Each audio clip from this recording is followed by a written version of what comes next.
So today we are going to study about electrocardiogram or ECG. It is shortly referred as ECG. So ECG or electrocardiogram can be taken when there will be presence of any problem related to heart. आता पाठीमागच्या वेळेला आपण बघितलं की वेगवेगळ्या प्रकारचे diseases किंवा disorders आहेत, तर त्याच्या डिटेक्शनसाठी हा ECG काढला होता. तर ECG म्हणजे काय, तर it is a graphical recording of electrical variations detected at the surface of body.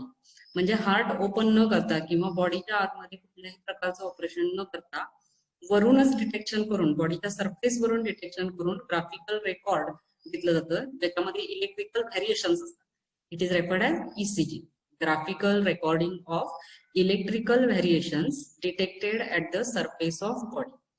It is detected by the machine which is referred as ECG machine or electrocardiograph. आता इथे या ठिकाणी तुम्हाला जी मशीन दिसते ही आहे ECG मशीन किंवा इलेक्ट्रोकार्डिओग्राफ.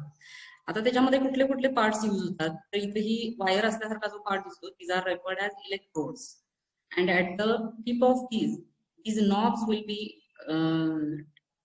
replaced or transplanted, which is referred as gel knob or electrical knobs. Now see how it is measured. The parts are 4 types of electrodes, 4 electrodes total.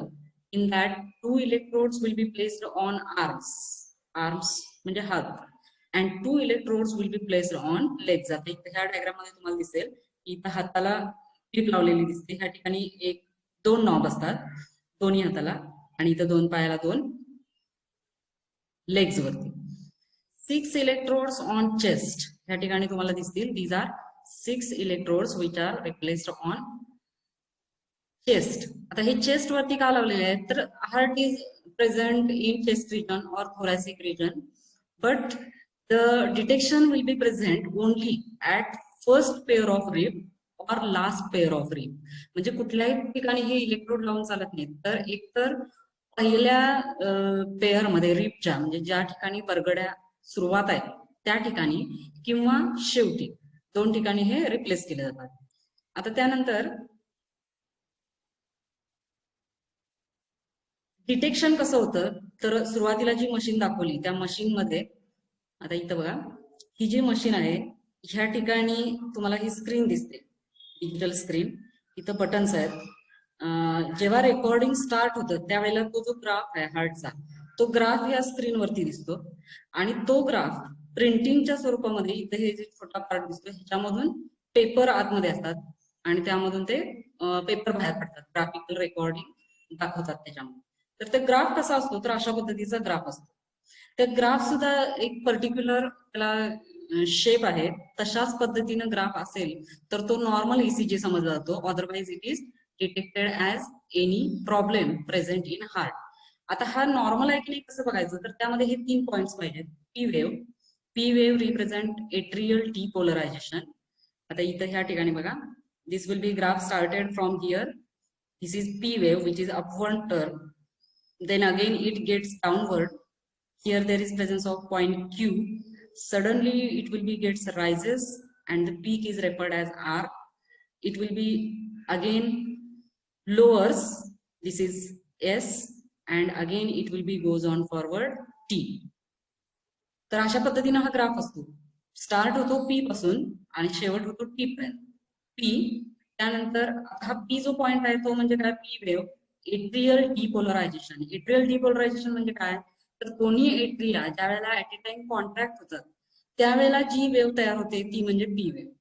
त्यानंतर दुसरा आहे QRS कॉम्प्लेक्स. पुढचा point बघा, this is Q, R and S. तर हा जो point आहे QRS, it is referred as complex. हे तिन्ही एकत्रच मोजले जातात, and it is present during ventricular depolarisation. ज्यावेळेला दोन्ही ventricles at a time contract होतात त्यावेळेला हे व्हेंट्रिक्युलर डिपोलरायझेशन दाखवतो, which is QRS complex. And then there will be presence of T wave. T wave represent ventricular repolarisation. Repolarisation म्हणजे relaxation complete. ज्या वेळेला चारही चेंबर्स किंवा व्हेंट्रिकल्स रिलॅक्स होतात त्यावेळेला it is referred as T wave. So this is normal ECG.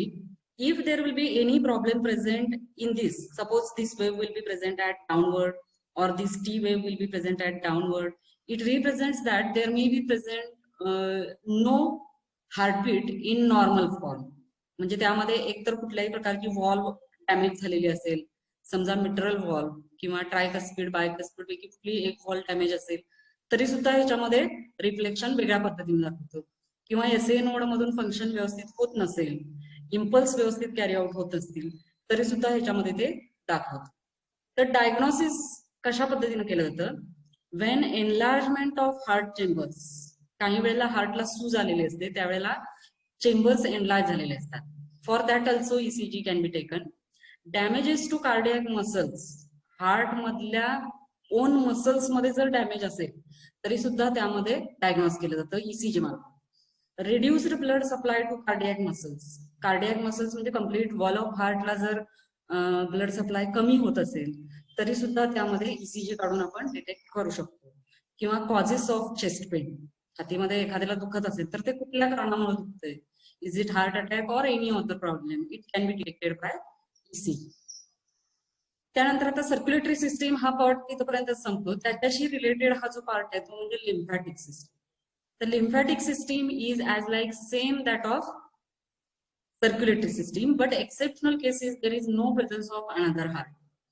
Lymphatic system मध्ये काय येतं तर lymph vessels, some organs and tissue. lymph काय आहे तर क्लिअर वॉटर और फ्लुइड कनेक्टिव्ह टिश्यू. जसं ब्लड हे कनेक्टिव्ह टिश्यू आहे तसं lymph हे सुद्धा एक कनेक्टिव्ह टिश्यू आहे, but there is no coloration, so it is referred as clear water.